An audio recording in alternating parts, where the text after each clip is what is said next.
जय हिंद साथियों, स्वागत है आप सभी का एजुकेशन कैट 6 में। रुख करते हैं बिहार की तरफ। बिहार और बिहार की नौकरियों के बारे में जानकारी आपको सबसे पहले अपडेट कर रहे हैं।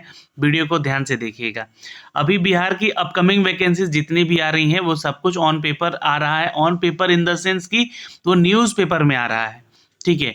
नोटिफिकेशन ऑफिशियल नहीं आ रहे हैं कोई भी वैकेंसी का, लेकिन ये वैकेंसीज जल्द ही आएंगी और जल्द ही अपडेट की जाएंगी। इन सब के बारे में सारी जानकारी देंगे।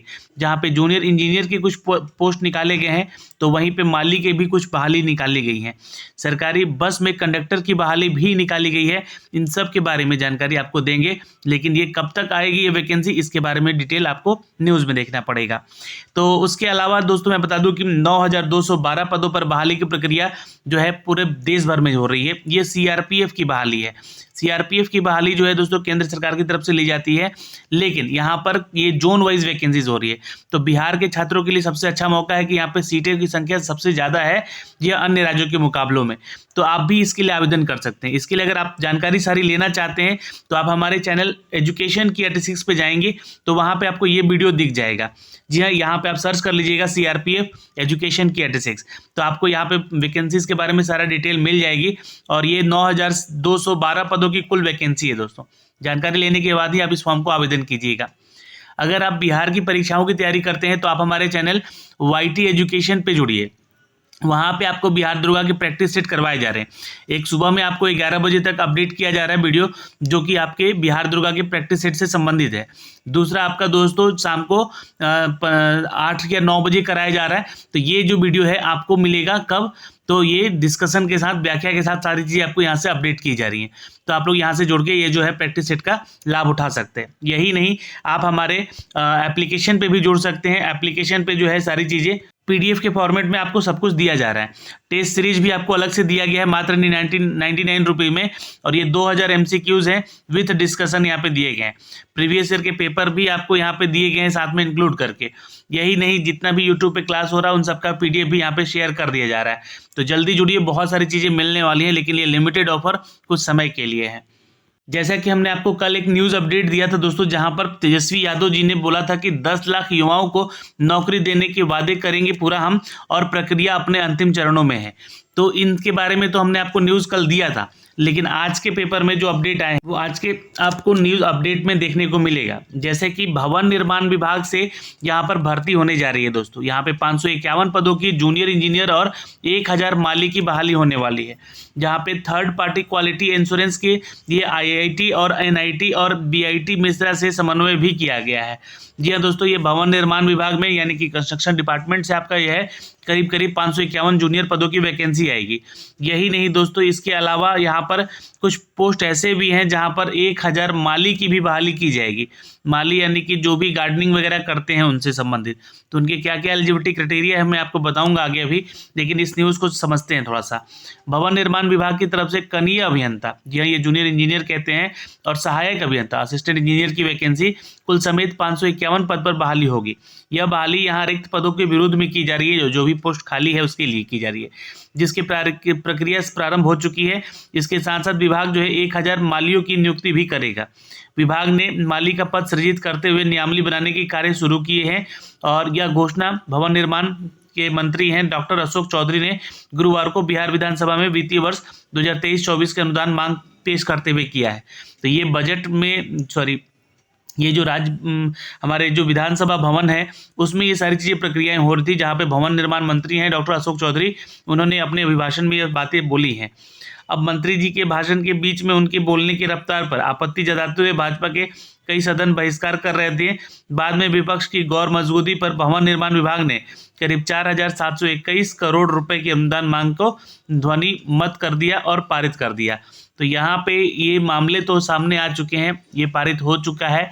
वैकेंसीज कभी भी आपकी आ सकती है। यहाँ पे मंत्री जी ने सदन में बताया कि राज्य सरकार पटना में पूर्व राष्ट्रपति एपीजे अब्दुल कलाम की स्मृति में साइंस सिटी का निर्माण करा रही है।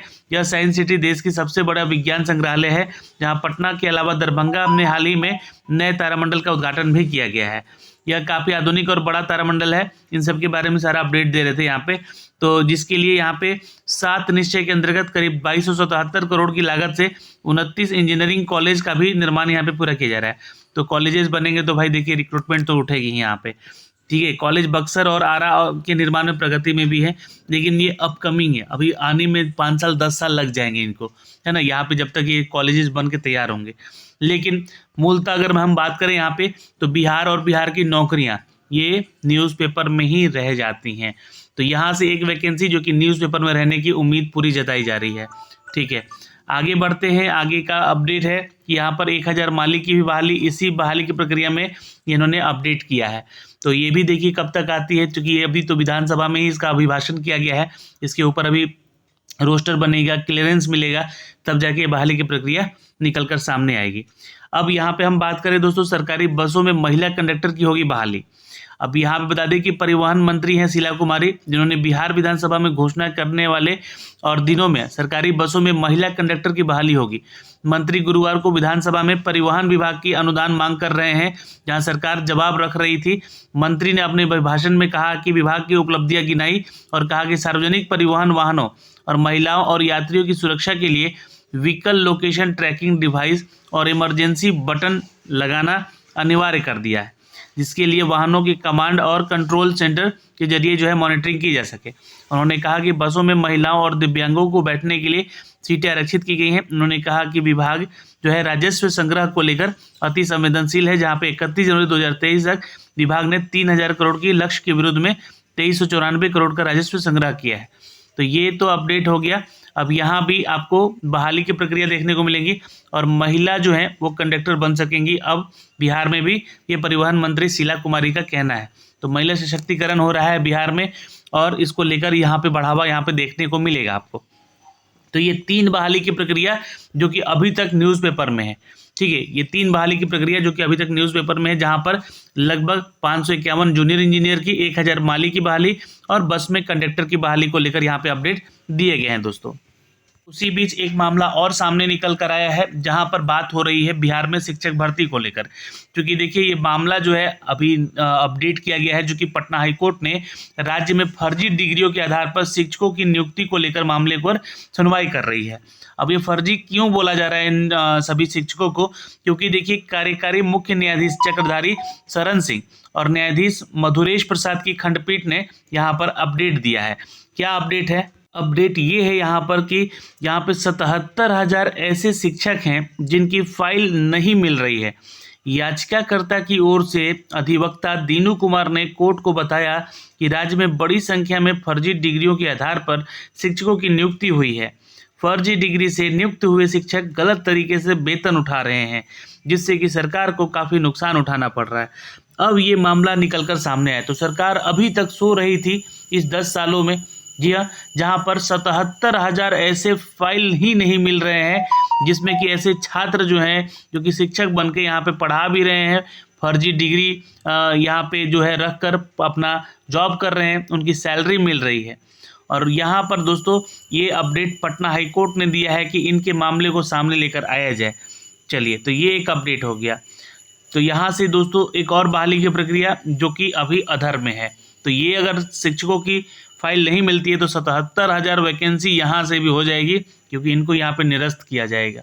ठीक है, तो ये एक अपडेट है दोस्तों यहाँ पे इन बहाली की प्रक्रियाओं को लेकर।